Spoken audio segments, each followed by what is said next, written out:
کہ تقدیر کیا ہے. اگر سب کچھ پہلے سے ہی لکھا لکھایا ہے تو ہم اپنے اعمال کے ذمہ دار کس طرح ہوئے؟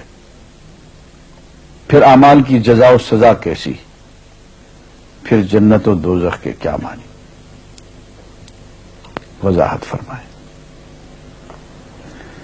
بھائی سچی بات یہ ہے کہ اس سوال نے ایک عرصے تک مجھے بھی ستائے رکھا، اور میں سوچتا رہا کہ اگر واقعی اللہ تعالیٰ نے پہلے سے ہی سب کچھ لکھ دیا ہے کہ میں اتنے بج کر اتنے منٹ میں بیٹھ کے یہاں پہ ایک لیکچر دوں گا، یہ تقریر کروں گا، اتنے بج کر اتنے منٹ پہ نماز پڑھوں گا، اتنے بج کے اتنے منٹ پہ فلاں کو گالی دوں گا، فلاں کو تھپڑ ماروں گا، یہ پہلے سے ایک میرا شیڈول مرتب ہے اللہ کے ہاں، لکھا لکھایا پروگرام چھپا چھپایا موجود ہے. میرے کیا قصور؟ تو لکھنے والے کا قصور ہے. بات تو خطرناک ہے نا. تقدیر کیا ہے؟ عربی میں اس کے لیے ایک لفظ لکھا جاتا ہے دینی کتابوں میں، علم اللہ السابق، اللہ کا علم جو پہلے سے اسے حاصل ہے.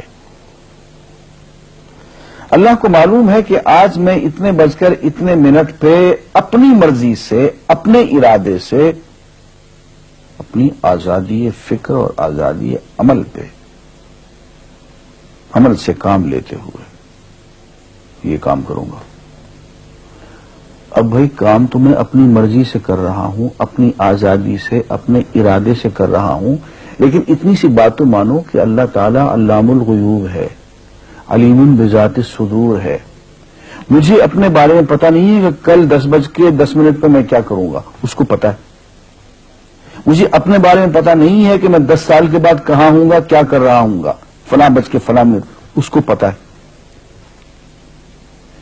اس کو میرے آزادانہ، خود مختارانہ، فری ول کے ساتھ کیے ہوئے اعمال کا پتہ ہے کہ میں اپنی مرضی سے، اپنے فری ول کے ساتھ، اپنے ارادے سے اتنے بج کر اتنے منٹ پہ کیا کروں گا. یہ اس نے اپنے ہاں لکھ رکھا ہے، اس لیے کہ اس کو پوری کائنات کا نظام چلانا ہے. اس کا علم جو ہے وہ صحیح ہے، لیکن اس کا علم میرے ارادے سے نہیں ٹکراتا ہے. یہ بات میں ایک مثال سے سمجھاؤں گا. میرے ساتھ ایک واقعہ پیش ہو گیا، اس دن مجھے تقدیر سمجھ میں آ گئی کہ ہوتی کیا ہے. 1971 کی بات ہے کہ یہاں اکاؤنٹنٹ جنرل آفس میں میں ڈپٹی اکاؤنٹنٹ جنرل تھا. اس زمانے میں ایک مشہور نجومی تھا شیخ صادق، یہاں قلعہ گزر سنگھ میں رہتا تھا. وہ پتہ نہیں بیچارہ زندہ ہے یا فوت ہو گیا. انہوں نے دروازہ کھولا، میرے کمرے میں آ گیا. کہاں صاحب ہم آپ کی خدمت کرنا چاہتے ہیں، ہم آپ کو مستقبل کے بارے میں کچھ بتانا چاہتے ہیں. میں نے کہا بھائی میرے پاس فضول باتوں کے لیے وقت نہیں ہے، میں علم نجوم وغیرہ کو اس قسم کی یہ فضول باتوں کو میں نہیں مانتا ہوں، مشغول آدمی ہوں، ان چکروں میں مجھے مت ڈالو. اس نے کہا سر مجھے صرف 1 منٹ تو آپ دے دیں. میں نے کہا ہاں 1 منٹ دیتا ہوں.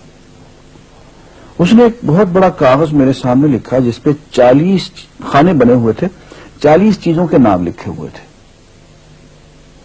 مختلف چیزوں کے نام، کتاب، قلم، اینک، کاپی، دوات، پینسل، میز، بادل، برکھا، مسجد، مندر، ایسے ہی ایٹ رینڈم چیزوں کے نام، 40 چیزوں کے نام لکھے ہوئے تھے. مجھے کہنے صاحب آپ ان میں سے کسی ایک چیز پہ انگلی رکھ دیں یا اس کا نام آپ اس کاغذ پہ لکھ دیں. اور مجھے یہ کہتے کہتے اس نے ایک پیس آف پیپر میری میز سے اٹھایا اور اس پہ کچھ لکھا اور اس کو یوں الٹا کے رکھ دیا. میں نے کہا تم نے یہ کیا کیا؟ کہنے لگے جی میں نے وہ چیز لکھ دی ہے، وہ نام جو ابھی آپ لکھیں گے. تو اب میں پریشان ہو گیا. تماشے کی بات ہے نا کہ جو چیز میں سوچ سوچ کے اپنے ارادے سے، اپنی مرضی سے ابھی لکھوں گا، اس نے پہلے سے لکھے وہاں رکھ چھوڑ دیے میرے سامنے. اب میں سوچ میں پڑ گیا کہ یار وہ چیز لکھوں جو اس نے نہ لکھی ہو. کبھی میں اس کا ارادہ کروں، کبھی اس کا ارادہ کروں، تنگ آ کے آخر میں نے کسی ایک چیز کو لکھ دیا. میری یہ ہے. اس نے جب وہ الٹایا تو وہ وہی چیز نکلی. اب پتہ نہیں یہ کیا چکر تھا اس کا، خدا ہی جانے. کوئی اس کا علم ہوگا، کوئی فن ہوگا, کوئی تک بازی ہوگی, تک بندی ہوگی کوئی. لیکن اس دن مجھے پتا چلا کہ یار اس کو جو کچھ میں نے لکھا ہے اپنے ارادے سے لکھا ہے, اپنی مرضی سے لکھا ہے, اس سے پابند ہو کے نہیں لکھا. کبھی اس میں انگلی لگاتا تھا, کبھی اس پہ, آخر چن کے ایک لکھا میں نے. لیکن اس کمبخت کو پہلے سے پتا تھا کہ میں کیا لکھنے والا ہوں, اور اس نے پہلے سے وہاں لکھ کے رکھا ہوا تھا. میں نے کہا یار ایک محدود علم والا آدمی میرے آئندہ کے اعمال کو اپنے ہاں لکھ کے رکھ سکتا ہے. چن کے وہ عمل میں اپنی مرضی سے کر رہا ہوں, اپنے ارادے سے کر رہا ہوں, کوئی مجبوری نہیں ہے اس میں, لیکن وہ میری مرضی والا عمل, میرے اپنے ارادے سے کیا ہوا عمل, پوری آزادی کے ساتھ کیا ہوا عمل, اس نے پہلے سے اپنے یہاں لکھ کے رکھا ہوا. یار اگر یہ انسان کر سکتا ہے تو رحمان کیوں نہیں کر سکتا؟ اس نے میرے سارے اعمال جو میں آئندہ چل کے کرنے والا ہوں, وہ سارے کے سارے اعمال اس نے اپنے یہاں لکھ کے رکھے ہیں.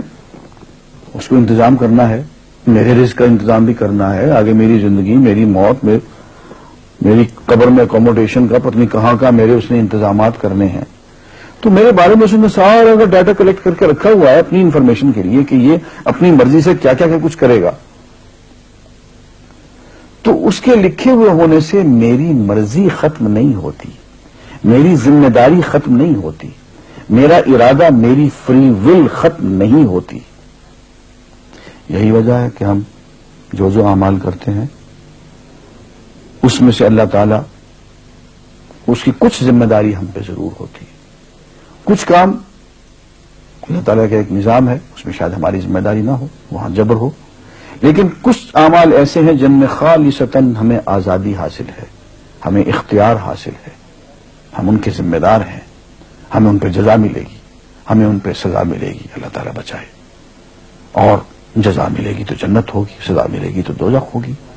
لیکن آزادی عمل اور ارادہ ضرور ہے. یہ الگ بات ہے کہ اللہ تعالیٰ کو پہلے سے ہی معلوم ہے کہ ہم اپنے ارادے سے اور اپنی آزادی اور اپنی مرضی سے ہم آج اور کل اور پرسوں اور سال بھر کے بعد اور 10-20 سال کے بعد ہم کیا کیا کریں گے اس کے ہاں لکھا ہوا ہے. وَعِندَهُ عِلْمُ الْكِتَابِ, اس کے ہاں وہ سب کچھ لکھا ہوا ہے. لیکن ہم جو کرتے ہیں اپنے ارادے سے کرتے ہیں اور اس کے ذمہ دار ہیں. وآخر دعوانا الحمدللہ رب العالمین.